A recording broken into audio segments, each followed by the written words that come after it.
Čauko, čauko, tu je Mišo a tentokrát vás vítam pri zázname z nášho týždňového road tripu po Škótsku. Ako trasu sme si zvolili kolečko so začiatkom aj koncom v Edinburgu, ale rovnako by to šlo aj skrz Glasgow, alebo ako kombinácia. Prenajali sme si 5-miestne auto, do ktorého sme sa tesne narvali a začali radšej mimo centrum vzhľadom na nezvyk šoférovania na ľavej strane. Prvý deň bol klasicky prevažne rezervný, naplánované sme mali len 2 stopy. Bol tam Midhope Castle, hrad z Outlanderu, ktorý sme obhliadli len z diaľky. A potom idylická mestská časť Edinburgu Dean Village, ktorú som osobne zo zdravotných dôvodov radšej preskočil a načerpal sily na náročný výlet, čo nás čakal. Druhý deň bola na pláne veľká cesta na sever. Ako prvú zastávku dňa sme si prezreli starú opácku budovu Dunfermline Abbey and Palace a hlavne jej okolité záhrady. Termín výletu sme si vybrali mimo sezónu škótskych komárov a turistov, ale počasie bolo trochu nevyspytateľné. Asi týždeň pred našou návštevou boli v okolí ničivé búrky, ktorých následky bolo stále vidieť. Následne sme si ešte vybehli na Bannockstone and Maidens Bower, zvláštny kamenný útvar pod kopcom. Síce edinburgskému dažďu sme ušli, tu nás už ale dobehol formou snehovej výchrice. Na 3. hodinu sme došli na prehliadku Dalwhinnie Distillery. Síce sú v regióne whisky destilérií desiatky, túto jedinú sme stíhali, keďže všade robia z nejakého dôvodu prehliadky s ochutnávkami ráno až na obed. Vybrali sme si ale určite dobre. Na to sme sa vydali pozrieť Ruthven Barracks, ruiny kasární na kopci, kde sme absenciu akýchkoľvek ďalších turistov veľmi ocenili. O čosi ďalej sme tiež obhliadli zrúcaninu Castle Roy, aj keď už trošku potme. Tretí deň sme začínali menšou zachádzkou naspäť.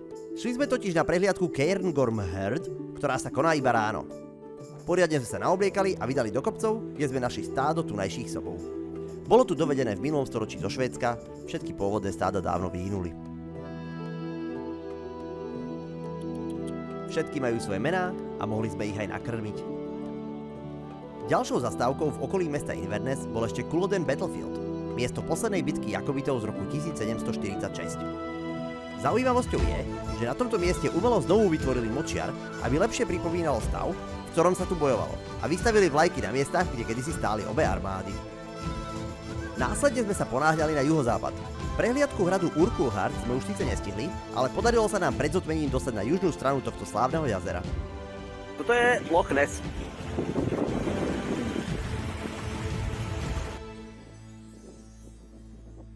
Odtiaľ sme pokračovali na západ skrz Highlands až na ostrov Skye, spojený mostom s pevninou, kde sme strávili rovno 2 noci.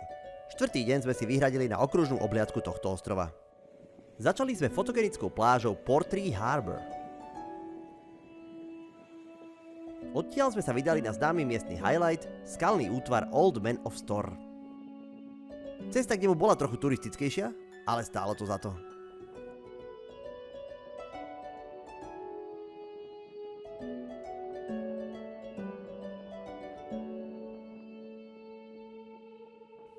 Ďalej sme pokračovali na The Brothers Point.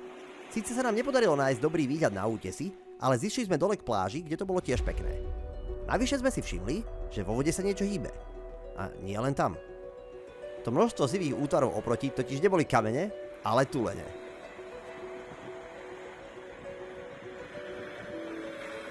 Ďalej sme pokračovali na Kilt Rock, teda pekný výhľad na vodopád hneď vedľa cesty, ktorý sme dali v podstate len na otočku a šli na Anchoran Beach, pláž, kde sa len pred pár rokmi našli v zemi stopy dinosaurov.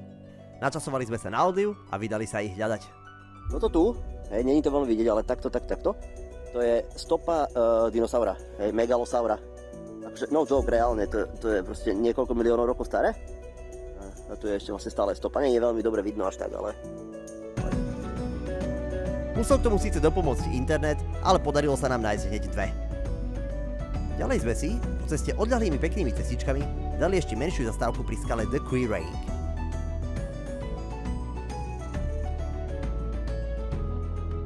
A potom ešte na západnej strane ostrova navštívili magické miesto The Fairy Glen.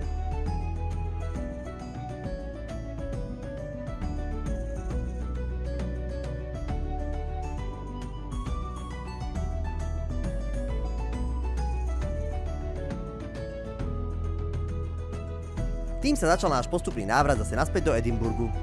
Cestou späť sme ešte videli zaujímavý červený mesiac a vrátili sa na obytko. 5. deň sme začali pozvolne, vzhľadom na rezervu pre prípad zlého počasia, ktorú sme nepotrebovali. Vydali sme sa tak do dedinky Plochton pozrieť škótsky náhorný dobytok, ktorý sa vraj bežne potuluje po meste. Síce tam bolo veľmi pekne, ale kravy tam v uliciach vraj neboli už niekoľko rokov, tak sme ich nakoniec obzreli len z diaľky na farme.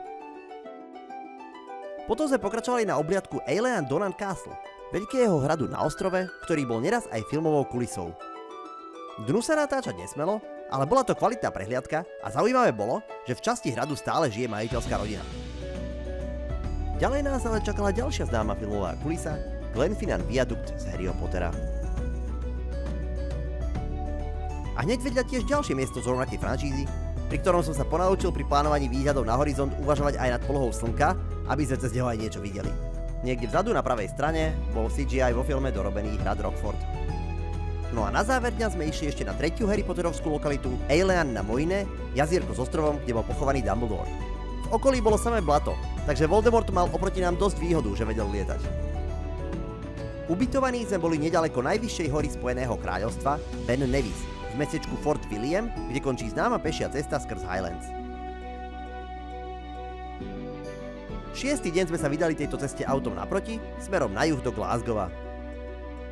Znova sme začali zľahka a vydali sa na prechádzku Glencoe Lochan Trail.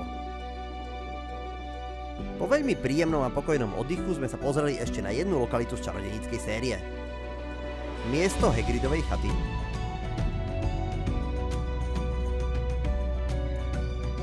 Po krásnej ceste skrz Highlands s viacerými viewpointami sme sa zastavili na mieste zvanom The Meeting of Three Waters. Tu ide rieka. A tu ide druhá reka. A tu ide tretia rieka. Takže tu sú 3 rieky. Následne sme sa ešte zašli prejsť ku Lagagarb Cottage a tiež na skryté vodopády Falls of Falloch. Keďže sme mali stále dobrý čas, rozhodli sme sa urobiť si zachádzku ku hradu Doune, ktorý bol lokalitou okrem iného v Game of Thrones, Outlanderovi a Monty Pythonovi. Nedaleko odtiaľ sme sa ešte šli pozrieť aj ku hradu Stirling a na zaujímavý cintorín pod ním.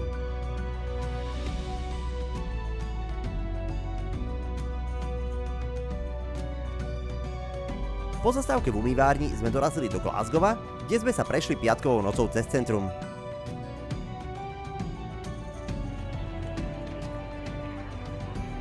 Gallery of Modern Art.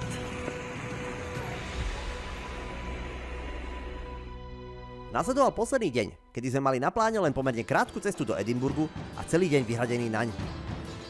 Auto sme nechali pri úbytku a vydali sa do centra double-deckerom. Prechádzkou po rušnej hlavnej ulici Royal Mile sme došli až ku hradu a šli na prehliadku.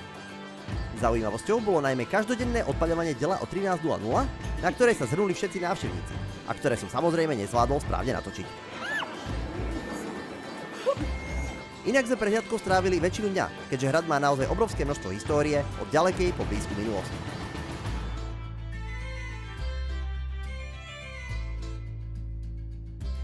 Po prehliadke sme sa prešli skrz uličku Victoria Street a skrz nedaleký cintorín, kde sme sa ešte naposledy vrátili ku Harry Potterovi, keďže tu má hrob Tom Riddle.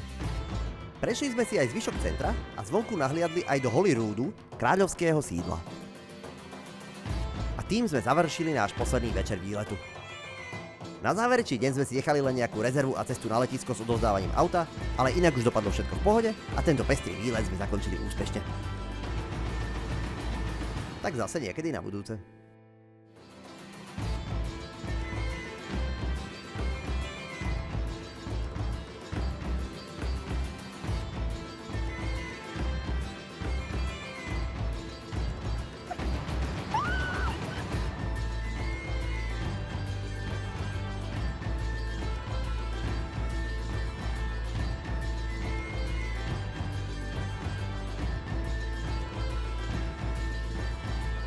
Vidím seba.